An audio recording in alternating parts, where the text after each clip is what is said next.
আসসালামু আলাইকুম। আপনারা দেখতেই পাচ্ছেন আমি মাটি ঝুরঝুরি করে নিচ্ছি।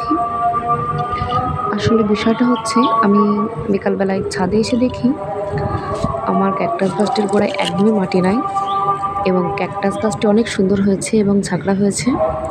আমার জামাইয়ের মাথার মতন ক্যাকটাস গাছটিও ঝাঁকড়া হয়ে গেছে। শুনতে অবাক লাগলেও এটাই সত্য। ভালোভাবে পাতাগুলো পরিষ্কার করে নেওয়ার পরে এবার মাটি দিয়ে দিচ্ছি।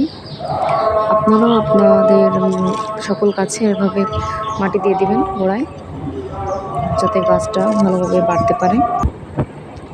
এবং আমার এই গাছটিতে মাটি দেওয়া শেষ এবং পাশে রয়েছে একটি পেঁয়াজ ফুল গাছ। আসলে আমি এই গাছটির নাম সঠিক জানি না।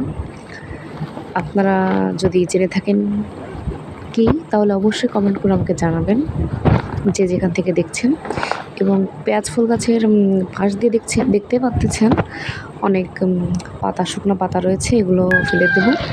আপনারা ভালোভাবে পরিষ্কার করে নেবেন, এতে করে গাছ আরও অনেক সুন্দর হবে।